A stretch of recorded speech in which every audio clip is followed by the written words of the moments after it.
Endpoints are the specific physical interfaces where human users connect to digital systems. Because these devices sit at the intersection of technical networks and human behavior, they are the primary targets for almost every modern cyber attack. There are 4 device categories: servers, personal computers, handheld mobiles, and embedded or IoT systems. IoT devices, like medical pumps, present unique challenges. They lack standard interfaces and memory to run antivirus software, making them incredibly difficult to monitor and patch. A network central firewall can be virtually impenetrable, but if the individual laptops and smart devices inside are left vulnerable, that perimeter defense is effectively bypassed. Securing a large-scale network is only possible if you first secure the physical devices that connect to it. To see how these vulnerabilities are exploited, consider Marcus. He's a student who needs a specific textbook, finds an unverified study guide PDF on a random forum, and bypasses his browser's security warnings to download it to his school laptop. This scenario illustrates the core cybersecurity equation: risk equals threat multiplied by vulnerability. The malicious file Marcus downloaded is the threat, but that threat can only cause harm if a vulnerability, a pre-existing weakness in the system, is there to be exploited. On a typical device, vulnerabilities include outdated operating systems, unpatched third-party software, or weak authentication settings that make it easy for an attacker to gain administrative control. Adversaries rarely need to use brute force to break into a network. They simply wait for a user to leave a virtual door unlocked through poor device management. Marcus's study guide was actually a Trojan, a piece of malicious code disguised as a legitimate file to trick him into executing it. Malware is classified by how it behaves.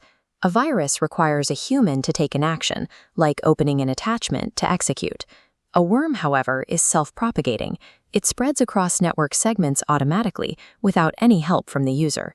If that malware is ransomware, it compromises the device's availability by encrypting the device's files and demanding a payment in exchange for the decryption key. The most stealthy attacks use Fileless malware. This code lives entirely in the device's volatile RAM and hijacks legitimate programs already on the system. Because it never exists as a file on the hard drive, traditional file-based antivirus scanners won't detect it. Regardless of the delivery method, the goal is always the same: use the endpoint to establish a foothold for a larger attack on the entire organization. Within hours, Marcus sees the first indicators of compromise. His laptop begins to lag, the battery drains twice as fast, and unexplained pop-up windows appear. Behind the scenes, the indicators are even more severe. His antivirus software has been mysteriously disabled, and system logs show unusual background traffic communicating with unknown external servers. At this point, the only way to protect the rest of the school is by physically isolating the device from the network.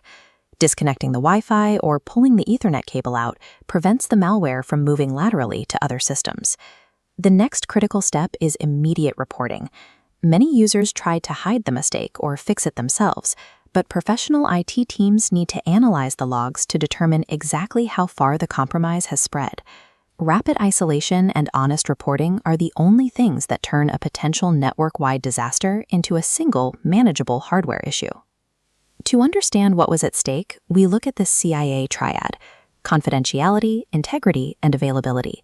These principles every security control protects. By isolating his laptop, Marcus protected confidentiality, preventing unauthorized access to sensitive data on central servers. To prevent these attacks, organizations focus on device hardening. The most important administrative control is enabling automatic updates, ensuring that every software patch is applied the moment it's released by developers. We also harden access by enforcing strict password policies and multi-factor authentication. This ensures that even if an adversary steals a password, they cannot gain access to the device without a second form of verification. Effective security relies on these layers. We harden endpoints, so even if a human makes a mistake, software and policies block the threat. 5 takeaways. Endpoints are targets. Risk is threat times vulnerability. Monitor for indicators of compromise. Isolate and report. Harden your devices with updates and MFA. Can you differentiate between a virus and a worm? What are 3 common signs of a device compromise? And why is a software update considered a critical security control? In a world where every device is a potential doorway, The security of the entire network begins with the device in your hands.